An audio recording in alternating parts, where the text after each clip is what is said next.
Okay, today we're going to be continuing section 6.3. I told you guys the other day that we were splitting 6.3 up into two parts. So now we're going to talk about part 2. Okay, if you remember in part 1, we were drawing triangles on the coordinate plane. And we were using those triangles and what we know about SOHCAHTOA to find the 6 trig functions, the sine, cosine, tangent, cotangent, secant, and cosecant of the angle. We're going to talk about another way that we can do that using identities. So a couple of the identities you already know. I just want to review them really quickly with you. So these are called identities. We're going to have a lot of these identities over the next few chapters in the textbook. So if you refer to the binder of your textbook and open it up, you'll see a page on the back binder of your textbook called trigonometric identities. Okay, they're very important and we're going to be going through most of them. There are a few of them we won't be. But you actually know some of them already. First one being that the tangent of any angle, and remember we just use theta to refer to as an angle, is equal to the sine of the angle over the cosine of the angle. Now knowing that the cotangent is the reciprocal of the tangent, then we can think of the cotangent as the cosine of theta over the sine of theta. You just reciprocate the tangent. That brings me to the point of the reciprocal identities. There are actually 3 reciprocal identities. You know them already. Okay. We know that the cosecant of theta is equal to 1 over the sine of theta. And again, let me emphasize theta means any angle. The secant of theta is equal to 1 over the cosine of theta. And the cotangent of theta is equal to 1 over the tangent of the theta. Now these two, yes, they are 2 different identities for cotangent. And depending on what we're doing, and you'll see as we go along, we may use one of them, we may use the other. It just depends on what fits our purpose and what we're doing. Then I want to bring you to the Pythagorean identities. There are 3 Pythagorean identities. I'm going to show you how the first one comes about. And then the second 2 are a derivation of the first one, which I'll show you when I get back to class because I don't really want to go into that in depth in the video because we'll be here for hours if I start doing that. The first Pythagorean identity, and I think when I write it out, you'll see the Pythagorean theorem in here. It says the sine squared of any angle, sine squared theta, plus cosine squared theta is equal to 1. Now, just as a point of notation, what I want you to understand is when I say sine squared theta, what that means is you take the sine of the angle and you square it. And then you take the cosine of the angle and you square it. Now, just for purposes of trying to get rid of the parentheses and making things look a little neater, if we just took away the parentheses, we'd have a little bit of an issue. Because if I just take the parentheses away, this now looks like we're squaring theta, because remember PEMDAS, exponents first, we're squaring theta and then taking the sine of it. And that's not what's happening. Let's get rid of that. That's not what's happening. What we're actually doing is taking the sine of theta and then squaring it. We're not squaring the angle, we're squaring the sine of the angle. So just taking away the parentheses looks a little awkward. So what we do instead is, instead of writing the squared here, we write the squared. We write the squared on the sine and the squared on the cosine. Okay, it's just a matter of notation. So understand what that notation is saying. Okay, where does this come from? It comes directly from what we were doing when we were placing angles on the unit circle. Or angles, I should say triangles on the coordinate plane. If you remember when we did our activity where we took the triangles and we placed them on the unit circle with the angle in question, theta, being at the origin, and then we reflected them over each axis, and we came up with the fact, and we spent a lot of time doing this, that this y value was equivalent to the sine of theta, and this x value was equivalent to the cosine of theta if this radius, which the hypotenuse of the right triangle became the radius of the circle, if the radius were 1. Clarify that a little bit. So by Pythagorean theorem, we know that x squared, leg squared, plus leg squared equals hypotenuse squared. Replacing x with the cosine and y with the sine, and again, you know, addition is commutative, so I could switch it around. Cosine squared plus sine squared equals 1. And that's where the Pythagorean identity comes from. And it's very useful. This right here will be the identity that you probably use most often as we go through trigonometry. Okay, a derivation of this one, and like I said, when I get back to class, I will explain why this derivation is and how it came to be. But the tangent squared of any angle plus 1 will always equal the secant squared of that angle. And then the other derivation of that is our third Pythagorean identity that says the cotangent squared of any angle plus 1 is equal to the cosecant squared of that angle. Okay, so what we're going to do now is we're going to get a little practice in using these identities, and so we can see a little bit of how useful they are. And like I think I told you at times, there are many, many ways to do trigonometry. There's probably not one way to do any problem in trigonometry. Okay, let's look at example 1. If I tell you that the cosine of theta, cosine of some angle theta is 3/5.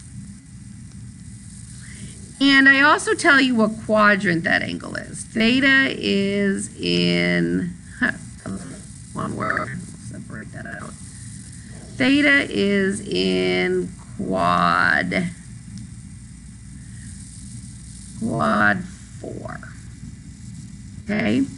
What we did in part 1 of this lesson was we said, okay, we are going to take this, and I know theta is in quad 4, so I'm going to draw an angle in quadrant 4, make a perpendicular to the x-axis.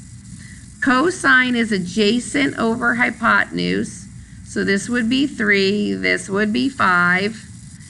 And by Pythagorean theorem, or knowing our Pythagorean triples, this would be 4. But since we're in the 4th quadrant, we know the y's are negative in the 4th quadrant. So you have to make sure that you put that negative on there. Okay, and then we proceeded to find the remaining trig functions that way using SOHCAHTOA. What we have now is another option for you instead of doing this. Okay, Instead of drawing a triangle, we can use identities. We know, and I'm going to use the Pythagorean identity for the first one. Since I'm given the cosine, I know that the sine squared of any angle plus the cosine squared of any angle is 1. But I know the cosine, it's 3/5. So I replace cosine with 3/5. So remember, it's the cosine of the angle squared equals 1. And now, instead of drawing a triangle and using Pythagorean theorem, you're actually still using Pythagorean theorem. I solve this for the sine of the angle. There's only one trick at the end, and that's to decide whether it's plus or minus. Let me show you. The sine squared of theta plus 9/25 equals 1. I'm going to subtract 9/25 from the other side. Okay, don't be fractophobic, common denominators. I'm going to change the 1 to 25/25 minus 9/25. So I get sine squared theta is 16/25. I square root both sides. So now I know that the sine of theta is plus or minus 4/5. Now with the identities, when you draw the picture, the positive and negatives kind of come out automatically. But when we use the identity, I have to decide, is it positive 4/5 or is it negative 4/5? Well, it's in quadrant 4.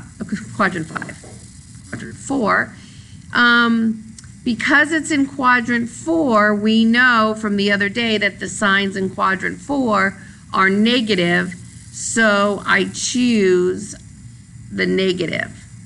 So I now know that the sine of theta is negative 4/5. Okay? Now remember, once we know the sine and we know the cosine, by all of our other identities, the other trig functions are just derivations of this one. Okay? So now, let's just kind of make our list here. We now know, I'll use my fancy colored pen, the sine of theta is negative 4/5. We decided that. The cosine of theta was 3/5.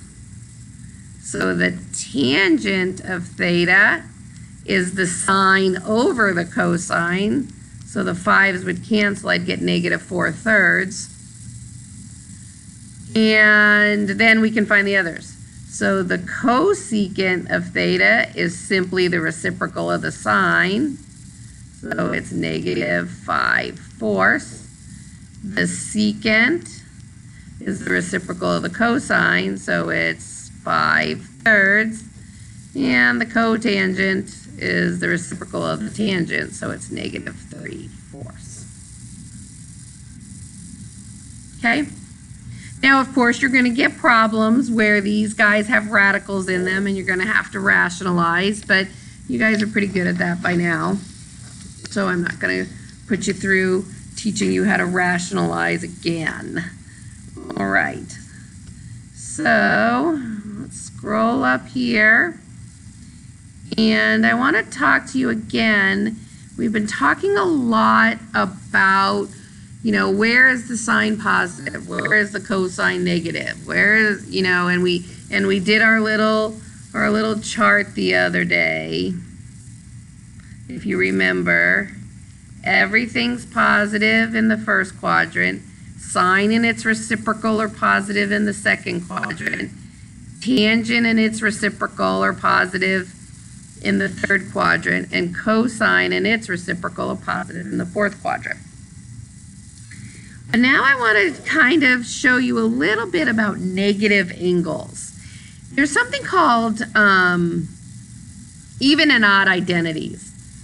But they're not, they're something that you could memorize, but I'm not much of much for memorizing things if I can kind of use logic to reason through some things. For example, I want to take a look at the difference between, I'll put a line here. I want to look at the difference between, or if there is even a difference between the cosine of 30 degrees, I'm going to put parentheses around this for a minute, and the cosine of negative 30 degrees. Okay, let's kind of put a coordinate plane here. Okay, 30 degrees would be about there. That would be 30 degrees in standard position. Okay, and this point had an x and y value. Okay, it was square root of 3 on the unit circle. It was square root of 3 over, where'd my 3 go? My 3 keeps disappearing. Huh? Let's try this again. Erase this guy. Try this again. Square root of 3 over 2, 1/2. Okay. Now let's see where negative 30 degrees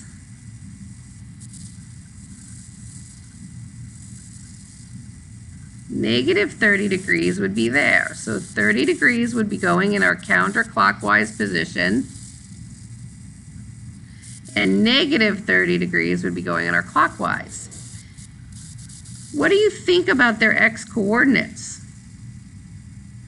They're the same, right? The y coordinates are opposites. So when you have the cosine of 30 degrees and the cosine of negative 30 degrees, remembering that the cosine is the x coordinate, they're the same.